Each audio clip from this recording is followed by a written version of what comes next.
अरे मान तू हमरो कहनवा गुरु तनी ढोलिया बजाई दहो। मान तू हमरो कहनवा गुरु तनी ढोलिया बजाई दहो।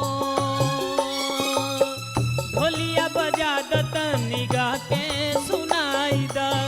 ढोलिया बजा द तनी मुडवा बनाई द।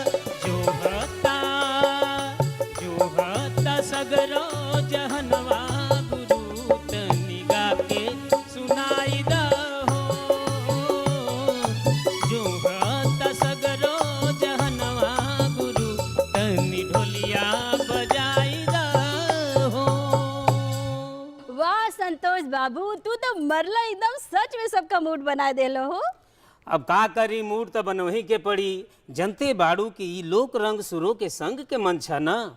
और दूसर बात देखा तारू की टीवी पे दर्शक लोग एकदम बनल बा। और ये देखा तारू चार जनी जौना हमार गवैया लोग बाड़ी, पता नहीं कहे बोका जस मुंह बना के बैठल बाड़े। आई हो दादा, एकदम बोका। हाँ बिल्कुल बोका बनल बाड़े। तो चलो संतोष जी, अब तो मूड बने गइल ना, अब कार्यक्रम के शुरू कइल जा। बिल्कुल बिल्कुल शुरू कइल जा, लेकिन ओकरा के पहले हम चाहतनी कि परिचय भी हो जा हमनी के। बिल्कुल, तो स्वीकार करी हमनी का नमस्कार, सत श्री अकाल, आदाब, जय राम जी की। दूरदर्शन उत्तर प्रदेश के सबसे बड़का शो लोक रंग सुरों के संग में एक बार फिर से स्वागत करत बानी। और आज का ई अंक लेके हाजिर बानी हम सीमा शाही और हम बानी संतोष राय। तो संतोष जी देखा, आज हमनी के मंच पर गीत गवनई का मंडली जमावे खातिर एकदम उत्तर प्रदेश का कोना कोना से धुआंधार, धमाकेदार और मसालेदार गवैया लोग आयल बाड़न हो।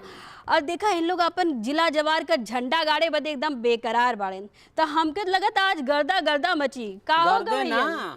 सुना तूफान ही लोग करे, तूफान मचे है। देखत नहीं खू एकदम जो ना कि तन मूड एकदम बना के लोग बैठल बा। का हो गवैयन, आज गर्दा गर्दा होई आए। बिल्कुल। आई हो दादा, देखा आज तो संतोष जी लगा था कि कुल यूपी बिहार में एकदम गर्दा गर्दा होए जाए।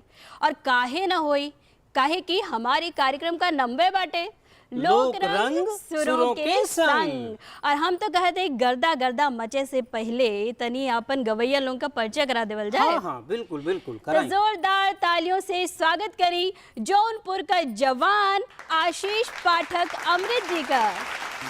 आशीष जी कैसन बाड़ा? मस्त बाड़ी।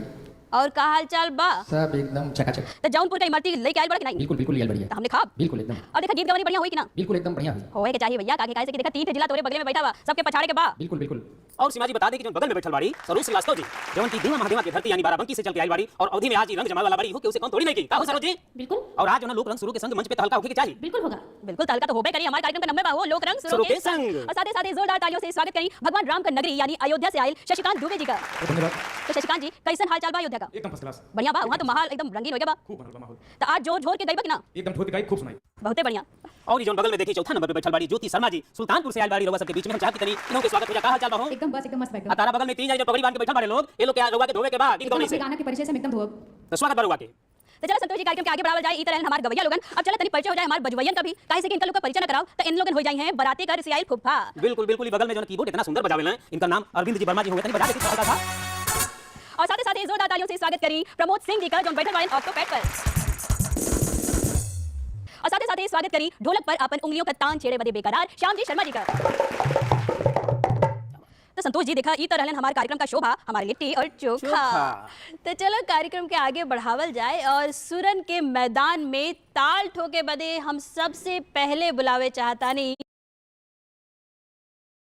पगड़ी बांध के बैठल बाड़े लोग, ये लोग के रउआ के धोवे के बाद गीत गौनी से गाना के परिचय से हम एकदम धोब। तो स्वागत बा रउआ के। तो चलो संतोष जी, कार्यक्रम के आगे बढ़ावल जाए। ई तरह हमार गवैया लोगन। अब चलो तनी परिचय हो जाए हमार बजवैयन का भी, काहे से कि इनका लोग का परिचय न कराओ तो इन लोगन हो जाई हैं बराते का रिसियाइल फुफा। बिल्कुल बिल्कुल। बगल में जो ना कीबोर्ड इतना सुंदर बजावेला, इनका नाम अरविंद जी वर्मा जी होंगे। तनी बजा देती था। और साथ ही जोरदार तालियों से स्वागत करी प्रमोद सिंह जी का जो बैठल वाले ऑक्टोपैड पर। और साथ ही स्वागत करी ढोलक पर अपन उंगलियों का तान छेड़े बदे बेकरार श्याम जी शर्मा जी का। तो संतोष जी देखा ई तो रहलन हमारे कार्यक्रम का शोभा, हमारे लिट्टी और चोखा। चोखा। तो चलो कार्यक्रम के आगे बढ़ावल जाए और सुरन के